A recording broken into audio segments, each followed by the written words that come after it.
മരണം മഹത്തായ കവാടം. പൗലോസപ്പോസ്തലൻ കൊരിന്ത്യർക്കെഴുതിയ 1 ലേഖനം 15 അധ്യായം 50 മുതൽ 58 വരെ. ധ്യാനത്തിനായിട്ട് 54 വാക്യം.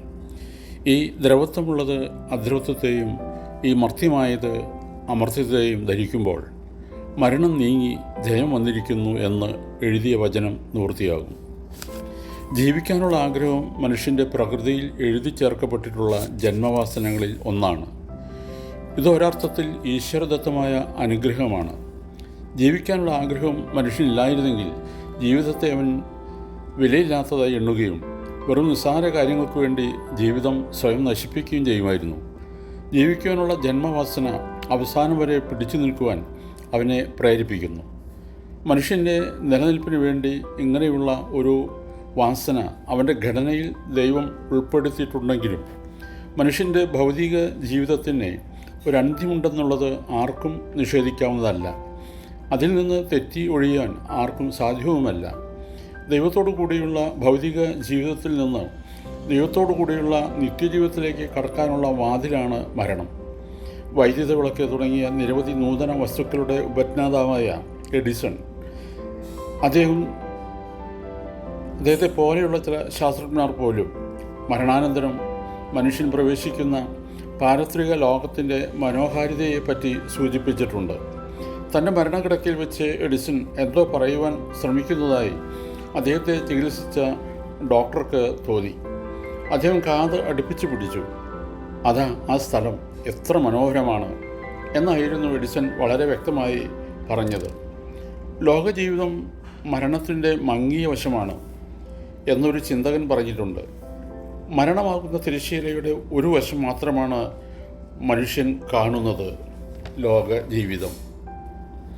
അവിടെ വേണ്ട അത്ര വെളിച്ചമില്ല. എന്നാൽ മനുഷ്യൻ്റെ കണ്ണ് കണ്ടിട്ടില്ലാത്തതോ ചെവി കേട്ടിട്ടില്ലാത്തതോ ആയ മറുവശം പ്രകാശപൂരിതമാണെന്നത്രേ ആ ദാർശനികൻ സൂചിപ്പിച്ചത്.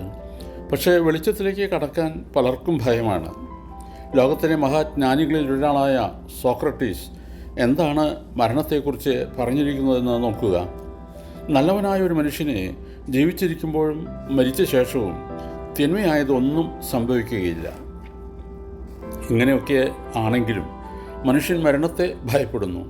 ഗർഭകാലം പൂർത്തിയാകുമ്പോൾ ഗർഭസ്ഥ ശിശുവിനോട്, കുഞ്ഞെ, നീ ഈ സ്ഥലം വിട്ട് മറ്റൊരു സ്ഥലത്തേക്ക് പോകേണ്ടി വരും എന്ന് ആരെങ്കിലും ചെന്ന് പറയുകയാണെന്ന് സങ്കല്പിക്കുക. മറ്റൊരു വിധത്തിൽ പറഞ്ഞാൽ, നീ മരിക്കുവാൻ പോവുകയാണെന്നാണ് അയാൾ പറയുന്നത്. ഉടനെ ആ കുഞ്ഞ് പറയും, അയ്യോ, ഞാൻ പോകുന്നില്ല, ഇവിടെ എനിക്ക് സുഖമാണ്, സുരക്ഷിതമാണ് ഈ സ്ഥലം, സുപരിചിതമായ ഈ സ്ഥലം വിട്ട് ഞാൻ പോകുന്നില്ല എന്ന്. പക്ഷേ ഗർഭകാലം പൂർത്തിയാകുമ്പോൾ അവൻ കരഞ്ഞുകൊണ്ട് പ്രകാശം നിറഞ്ഞ ഈ ലോകത്തിലേക്ക് കടന്നു വരുന്നു. ലോകജീവിതമാകുന്ന ഗർഭത്തിൽ സ്ഥിതി ചെയ്യുന്ന ശിശുക്കളാണ് നാം ഓരോരുത്തരും. സുപരിചിതമായ ഈ സ്ഥലം വിട്ട് ബന്ധുമിത്രാദികളുടെ സ്നേഹബന്ധങ്ങൾ ഉപേക്ഷിച്ച് മറ്റൊരു ലോകത്തിലേക്ക് കടക്കുവാൻ നാം തൽക്കാലം ഇഷ്ടപ്പെടുന്നില്ല. എങ്കിലും ഇതിനപ്പുറത്ത് ഇതിനേക്കാൾ പ്രകാശപൂരിതമായ മനോഹരമായ ഒരു ലോകമുണ്ടെന്ന് ലോക ഗുരുക്കന്മാർ നമുക്ക് ഉപദേശിച്ച് തന്നിട്ടുണ്ട്. 33 വയസ്സുള്ള പൂർണ്ണ യൗവനയുക്തനായ യേശുക്രിസ്തുവിനെ ഈ ലോകജീവിതത്തോട് വിടവാങ്ങേണ്ട സമയമായെന്ന് വ്യക്തമായി മനസ്സിലായപ്പോൾ എങ്ങനെയാണ് മരണത്തെ സമീപിച്ചതെന്ന് നോക്കുക. ലോകത്തിൽ തനിക്ക് ന്യായമായി അത്രയും കാലം കൂടി ജീവിക്കാമായിരുന്നു. പക്ഷേ തന്നെ സംബന്ധിച്ചിടത്തോളം ദൈവനിയോഗപ്രകാരമുള്ള ദൗത്യം പൂർത്തീകരിക്കപ്പെട്ടു എന്ന് തനിക്ക് ബോധ്യമായപ്പോൾ കുരിശിനെ സ്വയം അഭിമുഖീകരിക്കുകയാണ് ചെയ്തത്. മരണത്തെ ചെറുക്കാനുള്ള മനുഷ്യ സഹജമായ പ്രേരണ അദ്ദേഹത്തിനും ഉണ്ടായിരിക്കണം. കഴിയുമെങ്കിൽ ഈ പാനപാത്രം എങ്കിൽ നിന്ന് നീക്കണമേ എന്ന് അദ്ദേഹം പ്രാർത്ഥിച്ചത് അതുകൊണ്ടായിരിക്കാം. എങ്കിലും തൻ്റെ ദൗത്യം പൂർത്തീകരിക്കുന്നതിൽ നിന്ന് തന്നെ പിന്തിരിപ്പിക്കാമായിരുന്ന ആ സഹജവാസനയെ കൂടി അതിജീവിച്ചുകൊണ്ട് ക്രിസ്തു തൻ്റെ പിതാവിൻ്റെ ആത്യന്തിക പ്ലാനിനെ തന്നെ വിധേയപ്പെടുത്തുന്നു. അങ്ങനെ അവിടുന്ന് കുരിശ് സ്വയം വരിക്കുന്നതായിട്ടാണ് നാം കാണുന്നത്.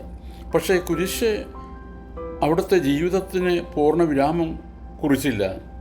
പുനരുത്ഥാനത്തിലൂടെ മറ്റൊരു മഹത്വ ജീവിതത്തിലേക്ക് കടക്കാനുള്ള വാതിൽ മാത്രമായിരുന്നു കുരിശ് എന്ന് അവിടുന്ന് ലോകത്തിന് കാണിച്ചു കൊടുത്തു. ഇതൊരു കെട്ടുകഥയല്ല. ചരിത്ര സംഭവമാണ്. മരണം മറ്റൊരു മഹത്വ ജീവിതത്തിലേക്ക് കടക്കാനുള്ള വാതിൽ മാത്രമാണെന്ന് യേശു ക്രിസ്തു നമുക്ക് കാണിച്ച് തന്നിരിക്കുന്നു.